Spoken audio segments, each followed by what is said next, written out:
গিয়েছি, খাওয়া দাওয়া করছি, খাওয়া দাওয়া করার পর আবার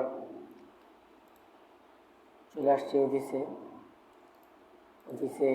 অফিসে আসার পর অফিসের কাজগুলো আবার স্টার্ট করব।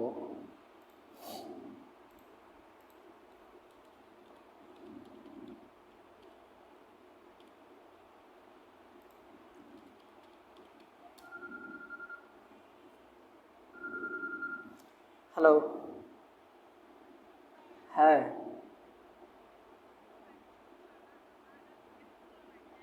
তো কালকে কইছিলাম। আয় না না, ব্যাপার হয়েছে কি যে ওরা তো এই ফোন দেবো রিসিটের নাম্বারে, বুঝলেন? আর কালকে জানাইছি আমি এখন কইতেছি আমি।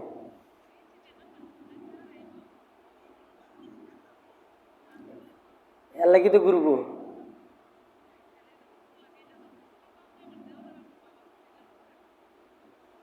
আচ্ছা, এখন কইতেছি তাহলে।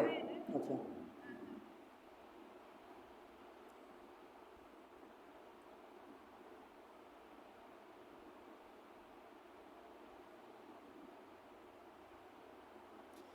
রুবেল, ওই যে আচ্ছা, ওই যে খালেদ ডিপি নামে একটা লাইন আছে, এটা হচ্ছে নয়ন ডিপির বাড়ির এদিক দিয়ে যাওয়া যায় পিছনে, মহিলাটা পর্দা করে ওই বাড়িটা আর কি। তোমরা এই লাইনটা ঠিক করে দিও।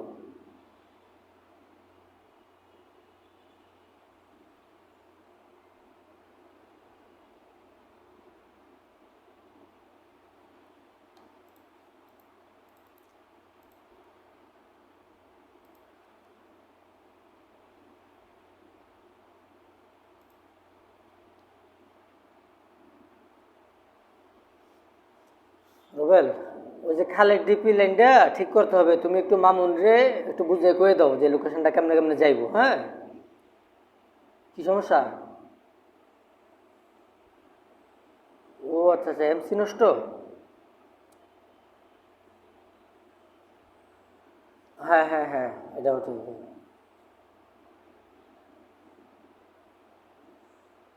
ওইদিকে কত জানি আছে পাওয়ার? ঠিক আছে, তা কালকে কাজটা করাই দিও। হ্যাঁ,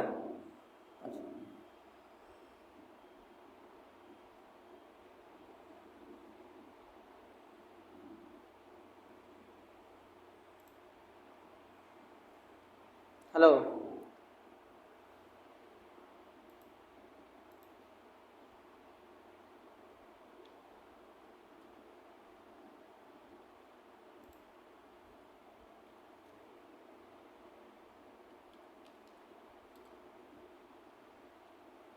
হ্যালো। আচ্ছা, ওই যে এখানে একটা মাল নষ্ট হয়ে গেছে গা, ওদের বাড়িতে যে পয়েন্ট করছে না, পয়েন্ট নষ্ট হয়েছে গা, এটা কালকে ঠিক করে দেবো।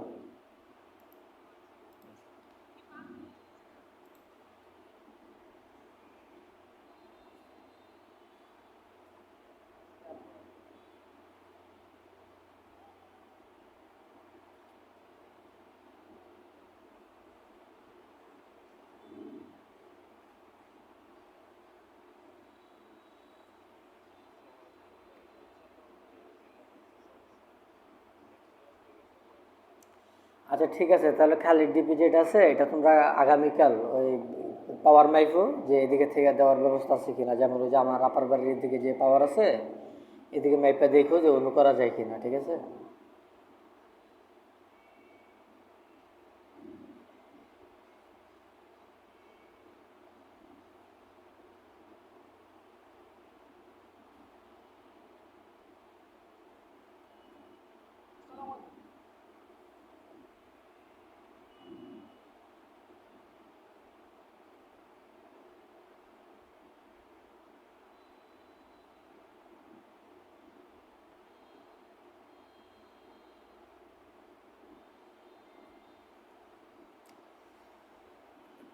বরাবর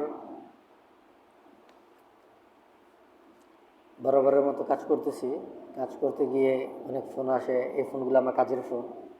তো আমাকে যে স্যালারিটা দেওয়া হয়, বরঞ্চ এই কাজ করার জন্য এই স্যালারিটা দেওয়া হয়। তো আমি আমার কাজগুলো খুব ভালোভাবেই করি। তার কারণ হচ্ছে যে এটা সার্ভিস দেওয়া, সার্ভিসে যদি প্রবলেম হয়ে যায় তখন সমস্যা হয়ে যায়।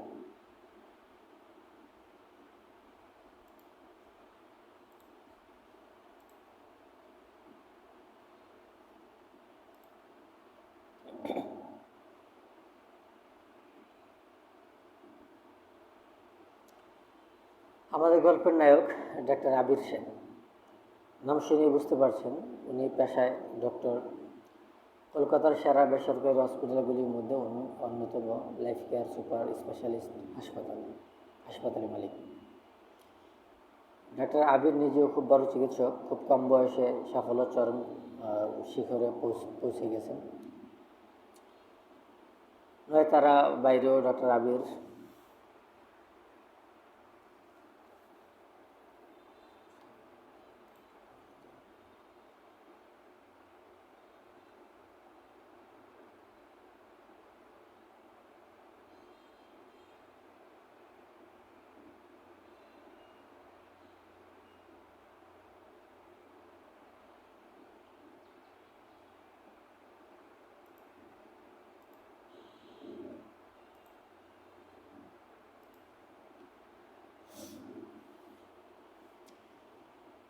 ও আমল ও আমল বাবা জীবন।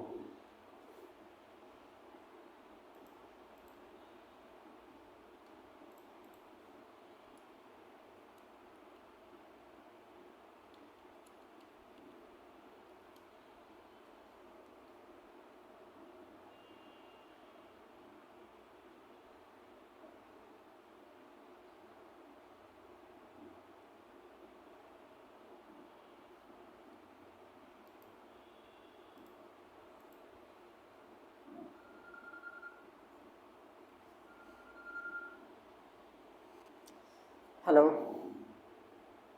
ওয়ালাইকুম আসসালাম। জি,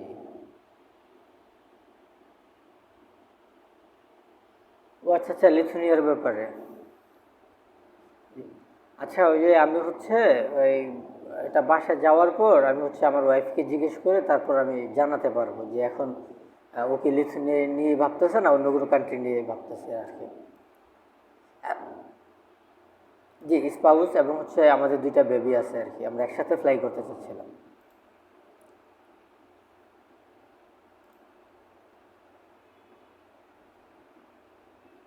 ও, না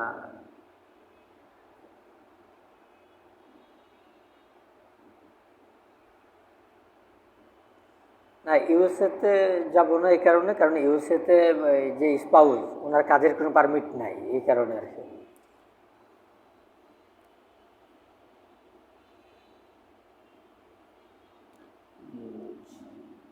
না বা আমরা একসাথে ফ্লাই করার জন্য চেষ্টা করতেছি আর কি।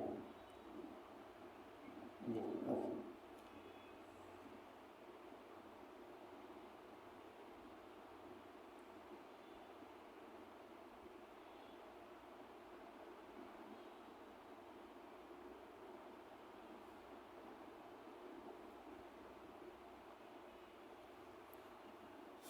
হাসি কান্না ও ভালোবাসা মিলিয়ে গঠন হয় একটি জীবন।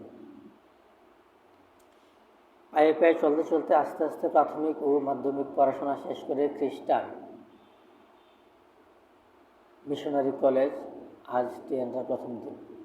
কলেজের গেটে ঢুকে ও যখন মাঠে এসেছে তখন একটা ছেলেও তার সামনে দৌড়ে এসে ধাক্কা খেলো। টিয়ানা বলল,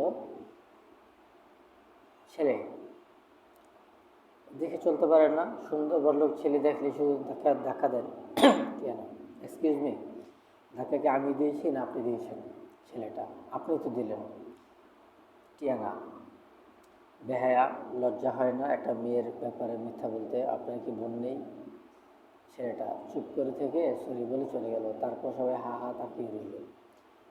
তার কারণ হলো লেন নামের এই ছেলেটা যখন কেউ কিছু বলার আগেই তার অবস্থানে খারাপ করে বসে, অথচ আজ কিছু তো বলল না, উল্টো সরি বলে চলে গেল। সত্যি অবাক করার মতো ব্যাপার হলো।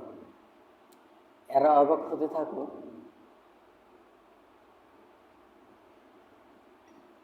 টিয়ানা, রুজি, মা বাবার আদরে বড় মেয়ে আর ছোট বোনে একমাত্র বড় বোন। দুধে আলতা গায়ের রং, লম্বা 5 ফুট 4 ইঞ্চি, চোখ দেখলে প্রেমে পড়ে যাওয়ার মতো। এইদিকে কিমলেন, মা বাবার একমাত্র ছেলে, কলেজের ডানপিটি ছেলে, বাট সুন্দর প্লাস বড়লোক হওয়ার কারণে সবাই আইমেন মেয়েরা প্রতি আকর্ষিত।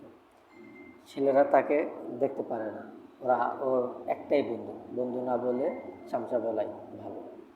আর সেই হলো দানিশ। চলুন এবার গল্পে ফেরা যায়। তারপর টিয়ানা ক্লাসরুমে গিয়ে বসে, তার পাশে বসে ফারা নামের একটি মেয়ে। তাদের মধ্যে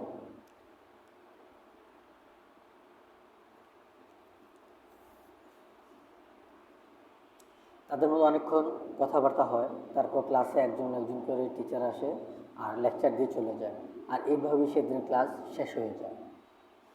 এখানে শেষ পর্ব শেষ। গল্প ভালো লাগলে অবশ্যই রিভিউ দিবেন।